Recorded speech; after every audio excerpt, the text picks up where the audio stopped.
Assalamualaikum warahmatullahi wabarakatuh. Masih bersama kami yang pastinya bagian dari BEPSI, Badan Eksekutif Podcast Kelas, podcastnya mahasiswa berkualitas. Oke, perkenalkan nama saya Galang Panji Soekarno yang akan menjadi host dalam acara Podcast Kelas pada malam hari ini. Dan tentunya saya tidak akan sendiri yang akan ditemani oleh rekan saya yang sangat tampan dan menawan. Siapa lagi kalau bukan Kak Fahri. Halo Kak Fahri. Halo juga, selamat malam. Alhamdulillah, malam juga. Apa kabar Kak Fahri? Kabar saya alhamdulillah baik, stabil. Bagaimana dengan Anda? Alhamdulillah, saya juga baik-baik saja. Baik saja, alhamdulillah. Oke, Oke. kita di sini sedikit berbincang-bincang ya Kak Fahri Oke ya. ya, siap. Jadi kita nyantai aja, dibuat enjoy, jangan terlalu tegang. Oke. Oke. Yang saya ketahui Kak Fahri ini merupakan penghafal Al-Quran. Benar apa benar? Iya, masih menghafalkan sampai sekarang. Jadi masih terus berproses untuk belajar juga. Oke. Kalau boleh tahu Kak Fahri ini menghafal Quran dari zaman kapan? Saya dulu itu dari kelas 7 MTS. Dari tepatnya di pondok saya dulu sudah menghafal Al-Quran karena dari latar belakangnya juga di pondok saya dulu Madrasatul Quran Tebu Ireng. Oh ya. Oh jadi mondoknya dari MTS. Dari MTS situ. Tapi sebelum itu juga mencoba juz-juz amma itu. Oh Umumnya ya. anak-anak. Benar. Iya. Oke, kalau boleh tahu ya, motivasi Kak Fahri sendiri dalam menghafal Quran itu apa? Apakah ada dorongan dari orang tua gitu Kak? Awalnya itu saya keinginan sendiri. Jadi saya moro-moro tidak ada angin, tidak ada geledek gitu ya. Ya. Bilang ke orang tua saya pengen menghafalkan Al-Quran. Insyaallah. Karena dari saudara-saudara saya nggak ada, juga ya saya ingin jadi salah satunya gitu. Okay. Perasaan Kak Fahri sendiri pas waktu menghafal Quran itu apa aja? Soalnya kan tegang, biasanya kan kalau dari saya sendiri ya, pengen hafal Quran itu ada sedikit-sedikit rasa takut gitu Kak. Kalau yang Kak Fahri rasakan gimana? Kalau umumnya orang kalau menghafal Al-Quran pasti mau, tetapi kalau sudah tahu bagaimana prosesnya, itu yang membuat sedikit mundur. Nah, itu yang saya rasakan. Ketika saya mencoba menghafal kok berat, saya ingin mundur tetapi sudah terlanjur. Itu rasanya seperti itu. Kita mau mundur juga sayang, maju juga sakit. Seperti itu. Terus hal-hal yang Kak Fahri hindari pas waktu menghafal Quran itu apa aja? Untuk yang saya hindari ya juga, kalau masalah ini saya selalu diingatkan, alhamdulillah saya dapat guru-guru yang selalu membimbing saya. Jadi selalu diingatkan apa yang tidak boleh dilakukan, apa yang harus kita lakukan, itu semua diarahkan oleh beliau semua. Maka dari itu proses menghafal Al-Quran itu mungkin impact dampak besarnya itu paling besar itu dari guru kita. Karena selalu mengingatkan, selain mengingatkan juga memotivasi. Nah, banyaklah. Untuk yang dihindari contoh itu kalau dahulunya beliau-beliau ya jangan sampai kita membuat dosa, baik dosa kecil atau besar. Tapi kembali lagi kita juga ya seorang nggak manusia meremehkan. biasa. Ya kita muhasabah lah. Kita juga Benar. pemuda yang bagaimana yang nggak mewajarkan sih. Ya. Cuma tetap manusia tempatnya salah dan lupa. Oh iya Kak Fahri. Bagi saya sendiri Kak ya, menghafal itu kan harus dalam keadaan yang suci gitu. Apakah itu benar Kak? Kalau suci maksudnya suci dari hadas atau dari apa Kak? Enggak, ibarat gini, hatinya bersih, nggak ada yang salah gitu. Soalnya kan bagi diri saya pribadi itu ya, saya pengen menghafal Quran tapi saya ini orangnya itu masih berbuat hal yang jelek, bermaksiat. Dan itu gimana Kak? Ya sebelumnya mohon maaf, saya juga masih belum pantas. Kalau orang menunggu pantas menunggu dirinya bersih, tidak melakukan dosa atau yang lain-lain, ya memang Al-Quran itu suatu yang mulia Kak. Jadi tidaklah pantas apabila kita mencampur adukkan dengan seperti saya ini yang penuh dosa dan lain-lain. Tapi kapan lagi? Ya, kapan lagi kita memulai, dan siapa saja boleh untuk menghafal Al-Qur'an. Tidak usah menunggu apa.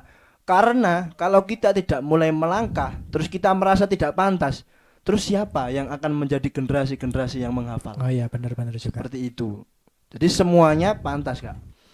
Karena ya rata-rata untuk usia yang paling bagus untuk menghafal itu adalah usia anak-anak. Karena Ya. di situ dia masih pikirannya kan Masih bersih. masih ya. bersih gitu, Kak ya. Ya. Jadi bukan kok kita menunggu hati kita bersih, tidak, tapi itu akan mempermudah langkah kita. Karena banyak yang mengatakan, "Oh, arek apalan kok maksiat kok gak arek apalanmu lali." Nah, untuk saya itu memang benar, Kak. Karena tidak dirasakan, nggak kok langsung. Contoh, kadang orang itu meremehkan ya. Ya. Mana saya habis melakukan maksiat kok hafalan saya nggak hilang. Nah, tapi saya kemudian merenung, meneliti, itu ternyata tidak kok langsung hilang begitu. Caranya gimana? Allah itu menegur kita. Ya, ini rasa semangat itu hilang. Nanti semangat kita untuk nambah, semangat kita untuk murojaah itu hilang. Lah itu penyakit yang paling berbahaya lah. Kalau sudah malas, kalau sudah nggak ada semangat, keinginan, itu malah lebih fatal daripada lupa itu sendiri. Iya, benar juga. Seperti itu. Kalau boleh tahu, Kak ya, hafalan Kakak sendiri sekarang itu sampai berapa gitu, Kak? Hafalan saya masih itu saja. Itu aja. Iya. Oh ya, itu aja ya, Itu teman-teman. aja, Kak. Kalau boleh tahu, Kak, bagaimana Kakak sendiri menguatkan hafalan Kakak ya? Ya, ini mungkin bisa saya berbagi lah. Saya nggak menggurui, Ya. tapi saya niatkan berbagi kepada Berbagi teman-teman semua. ilmu ya. Ya. Apa tadi pertanyaannya? Bagaimana Kakak menguatkan hafalan Kakak sendiri? Untuk menguatkan hafalan, itu kita harus selalu istiqomah, teman-teman. Yang pertama, nah ini bagaimana kalau saya itu membagi waktu menjadi 3. Ya, saya kembalikan dulu waktu saya masih semangat-semangatnya. Yakni ya nostalgia sedikit lah, Kak. Dulu kelas, ya sedikit cerita aja. Dulu saya itu ketika sudah menginjakkan di sini atau kelas 1 aliyah, itu baru membawa hafalan 8 juz. 8 juz, Masya Allah. Bukan kok karena apa-apa, Kak, tapi karena diri saya sendiri. Yakni saya kurang semangat atau masih merasa ngaji itu hanya saat sebelum setoran saja. Benar. Jadi setelah setoran itu Malas. kalau enggak kadang-kadang enggak ngelalar, Kak. Jadi seperti itu aja sampai hafalan juga itu terus. Kemudian saya seperti mendapatkan hidayah. Motivasi. Iya, motivasi, hidayah. Entah itu mungkin ya ini waktunya saya untuk menyelesaikan lah. Ya, bagaimana saya bisa all out. Terus kemudian kelas 2 aliyah saya awal-awal itu langsung membuat target, semacam target dan jadwal. Itu sampai kalau tanya ke teman-teman saya itu punya buku kecil, Kak. Buku kecil di situ full. Setiap hari saya evaluasi. Saya sore ini kurang ini, dan saya sebelum itu membuat target dan juga jadwal. Untuk jadwal, Kak, itu ya itu tadi saya bagi menjadi 3, kapan saya nambah, kapan saya murojaah, dan kapan saya memperbaiki hafalan saya. Lah untuk target mungkin teman-teman bisa diaplikasikan nanti. Ya. Untuk target itu ada 2. Jadi pertama itu target jangka panjang. Nah, ini biasanya teman-teman itu normal 1 bulan 1 juz. Lah tapi kalau itu, Kak, fatalnya apa? Fatalnya itu akan terasa ketika sudah mendekati akhir-akhir bulan. Merasa, loh, sudah tanggal 28 tapi kok masih dapat setengah juz. Nah, itu minusnya dari target jangka panjang. Nah, jadi saya sarankan di sini teman-teman buatlah target jangka pendek. Kalau saya itu awal ini ketika sudah berjalan ya. Ketika awal-awal dulu kan baru beberapa juz. Lah ini ketika saya bisa konsisten itu 1 minggu saya buat untuk menghafal 1 minggu saya menghafal setengah juz. 1 minggu setengah juz. Itu bisa itu, Kak? Iya, alhamdulillah bisa berjalan, Kak. Jadi kalau dipendekkan lagi 2 hari 3 halaman.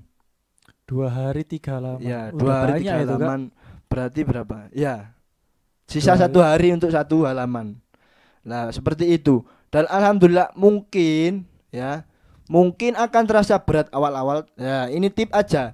Kalau awal-awal sampean coba dulu 1 hari 1 halaman, terus nggak kerasa nanti akan lama-lama kan banyak Ah, sendiri. ya. Pokoknya ada target teman-teman. Intinya target, tidak harus mengikuti saya. Tidak harus.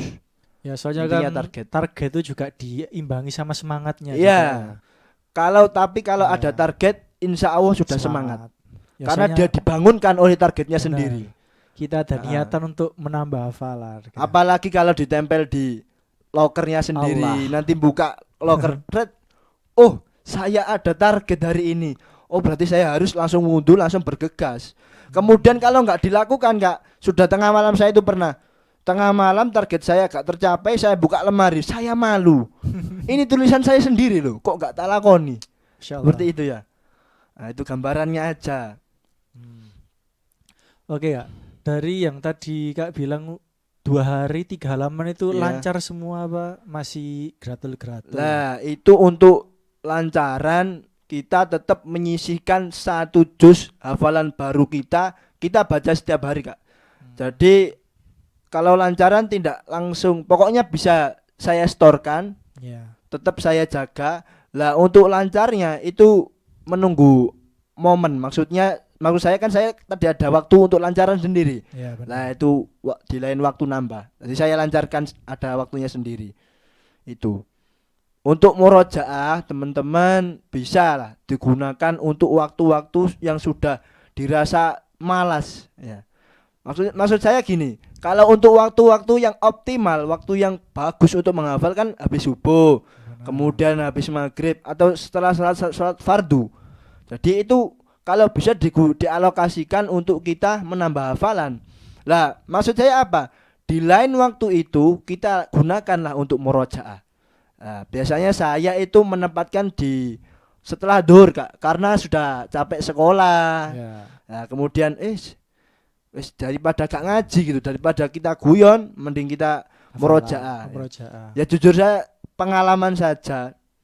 Dulu kelas 3 aliyah itu hampir setengah tahun lebih lah. Saya gak makan siang. Itu Fokus hafalan. iya, saya gunakan untuk murojaah, terkadang juga untuk lancaran. Itu terhitung saya sampai sekarang kok iso. Nah, karena ya gimana ya? Kena Ya, punya ya, semangat sendiri semangat lah. turun naik. Ya. Kok iso gitu loh, Kak. Jadi dulu itu saya itu murojaah setelah duhur jam 2 kembali. Baru kembali ke kamar setelah ngaji itu. Alhamdulillah 2 jam itu kalau maksimal itu bisa 3 sampai 4 juz murojaah. Ya, khusus untuk murojaah. Jadi kewajiban murojaah kita sudah selesai kan? Ya. Jadi kita bisa gunakan untuk nambah, untuk lancaran dan lain-lain. Gitu. Kalau dulu saya kelas 3 Lia itu nggak hafalan Quran, tapi hafalan Alfiyah. Masya Allah 1002. Ya, alhamdulillah lah hatam dan Bagus. wisuda lah. Iya, Kak. 1002. Nah, jadi teman-teman, itu tips dari Kak Fahria. Kalau bisa waktu yang optimal buat hafalan itu dibuat hafalan. Nah, waktu-waktu malas atau waktu-waktu kita rehat itu kita buat untuk Murojaah. Murojaah. Nah. Bagus. Nggih. iya, Kak. Mungkin pesan Kakak kepada teman-teman nih, buat yang mau hafalan atau yang sudah hafalan tapi kok nggak ada rasa semangat. Mungkin Kakak bisa memberi pesan atau motivasi buat mereka, Kak. Ya untuk teman-temanku semuanya, saudara-saudara, ya karib sekalian, ayo kita kembangkan lagi, ayo kita berjuang lagi. Biar bagaimanapun kita adalah orang-orang yang diwarisi oleh Allah, oleh Nabi kita berupa Al-Quran. Adalah sesuatu kebanggaan yang harus kita jaga, yang kita harus pertanggungjawabkan. Bagaimana langkah kita? Ya, kalau dalam sebuah makalah yang pernah saya dengar itu Iqra minal Qur'an ala qadri sa'atatil lati turidua. Bacalah Al-Qur'an sebanyak kadar kebahagiaan yang kita inginkan. Lah, bukan berarti kita ketika punya amanah, kita punya tanggung jawab untuk murojaah setiap hari kita tertekan, tidak. Kalau orang sudah merasakan nikmatnya suatu tanggung jawab, suatu amanah untuk menjaga kalam ilahi, itu malah merasa bahagia, Kak. Karena waktunya itu tersalurkan untuk mengabdi kepada kalam ilahi. Karena secara tidak langsung ketika kita menghafal Al-Qur'an, kita juga punya kontribusi untuk menjaga kemurnian daripada Al-Qur'an. Maka dari itu, teman-teman, Allah sendiri sudah berfirman dalam surat Al-Qamar itu di dalam ayat walaqad yassarnal Qur'ana lidzikri fahal mim mudzakir. Walaqad dan benar-benar telah kami mudahkan yassarnal Qur'ana lidzikri fahal mim mudzakir. Maka di situ kan sudah ditekankan oleh Allah, telah benar-benar kami mudahkan. Sebanyak 4 kali diulangi dalam satu surat. Satu kali Allah berkata, apakah pantas kita mengingkari? Apalagi sampai Allah berfirman sebanyak 4 kali. Kita sebagai seorang muslim, teman-teman, apalagi yang dipasrai oleh Allah untuk menjaga Al-Quran, sudah sepantasnya percaya bahwa menghafal Al-Quran itu mudah. Ya, itu tergantung pribadi kita masing-masing. Maka tetap semangat, karena di dalam Al-Quran juga difirmankan wa alaisa lil insani illa ma sa'a. Dan manusia akan mendapatkan apa yang telah diusahakannya. Kalau kita mau menghafal Al-Quran tapi kita lenyah-lenyeh, kita ngaji mau wayai setoran tok, tidak bisa, teman-teman, tidak bisa. Jadi apa yang kita usahakan itu nanti apa yang akan kita dapatkan. Karena satu lagi, di dalam Al-Quran tidak ada ilmu laduni. Murni kerja keras kita dan juga doa kepada Allah, baik dari kita sendiri, doa dari orang tua, guru, dan juga dan lain-lain. Itu, teman-teman, tetap semangat ya, jangan putus asa. Itu saja Ustadz Kak Panji. Saya bingung karena namanya ada 2 ini. Ya, nama saya ada 2, cukup panggil siapa? Kak Panji boleh, Kak Panji boleh juga boleh. Oke. Nah, gitu teman-teman ya. Tetap semangat, jangan putus asa. Karena menghafal Quran itu bukan seperti menghafal CD ya. Allah. Oke. Mungkin cukup sekian dari saya sendiri. Terima kasih Kak Faris sudah bergabung di acara podcast ini ya, Kak ya. Ya, sama-sama, Kak. Dan memberi banyak sekali ilmu khususnya bagi diri saya pribadi. Oke, sekian dari saya Galang Panji Soekarno dan Kak Fahri. Pamit undur diri. Assalamualaikum warahmatullahi wabarakatuh.